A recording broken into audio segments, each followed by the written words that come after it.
જીવનમાં મુશ્કેલીઓ તો દરેકને આવતી જ હોય છે, પણ ઘણીવાર એવી પરિસ્થિતિ ઊભી થઈ જાય છે જ્યારે જીવન જીવવું ખૂબ જ મુશ્કેલ બની જાય છે. ત્યારે શું કરવું એ સમજવાના છીએ.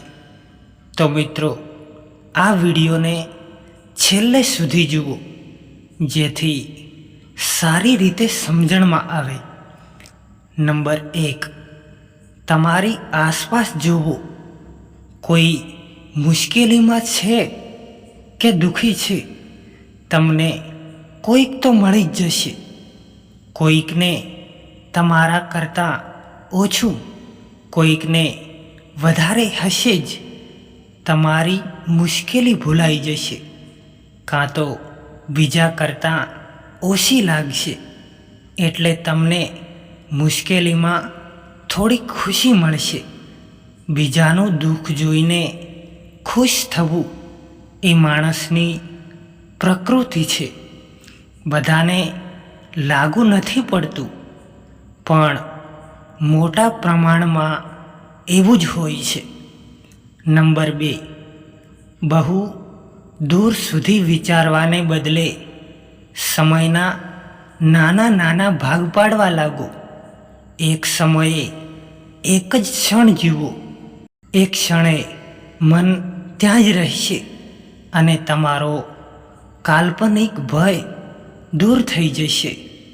ભયને ભૂલો. એ વાત સાવ સાચી છે કે જીવનમાં અપાર મુશ્કેલીઓ આવે ત્યારે આપણે માણસો ખૂબ જ ગભરાઈ જઈએ છીએ. ખરેખર તો એ ભયને કારણે જ આપણું મગજ ચાલતું બંધ પડી જાય છે. અરે, આપણી વિચાર શક્તિ પણ મંદ થઈ જાય છે. હકીકતમાં એ મુશ્કેલીઓ કરતાં એની કલ્પના જ માણસને વધારે ડરાવે છે. નંબર 3, મુશ્કેલીઓ કે સંઘર્ષ કોના જીવનમાં નથી? આપણા સૌનું જીવન જ મુશ્કેલીઓથી ભરેલું છે, કારણ કે જીવન છે એટલે જ તો મુશ્કેલીઓ છે, અને મુશ્કેલીઓ છે એટલે જ તો આ જીવન છે. નંબર 4, મુશ્કેલીઓ આવે ત્યારે મુખ્યત્વે 2 બાબત બનતી હોય છે. એક તો માણસને કંઈ સૂઝતું નથી હોતું અને તે હિંમત હારી બેસે છે.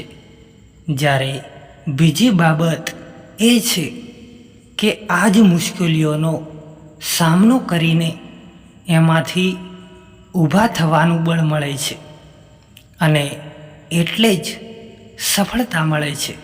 તેથી જ તો કહેવાય છે ને કે ગમે તેવી મુશ્કેલીઓ હોય એને એકવાર પાર કરી નાખશો તો સફળતા સામે ચાલીને તમારી પાસે આવશે.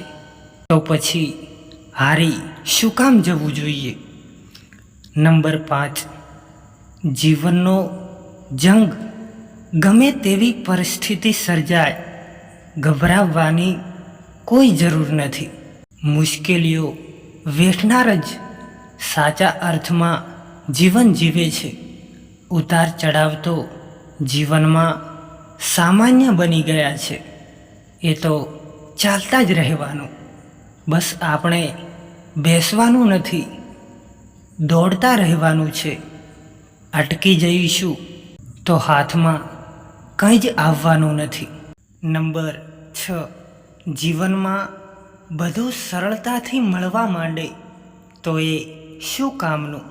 એમાં તો જીવન નીરસ બની જાય. સંઘર્ષ સામે લડવામાં જે મજા છે એ સરળતાથી મળવામાં નથી. આપણા જીવનનો આ એક પ્રકારનો જંગ છે, અને આ જંગ જીતવો જ રહ્યો. નંબર 7, બહુ ઓછા લોકો એવા હોય છે જેઓ બસ સમયની રાહ જોઈને બેસી રહે છે. આવા લોકોને નિરાશા મળે છે. સમય તમારી રાહ નથી જોવાનો. એના કરતાં ઉઠો અને નિષ્ફળતાને ખંખેરીને હાથ પગ હલાવવા માંડો, ઝઝૂમવા માંડો, કે જેથી તમને એમાંથી માર્ગ મળી રહે અને તો જ તમારી સમસ્યાઓ પણ દૂર થવા માંડશે. શરત અને શ્રદ્ધા એક ઉદાહરણથી સમજીએ તો એક માણસ પહાડ ચડવાનું લક્ષ્ય રાખીને પોતાના ઘેરથી નીકળ્યો.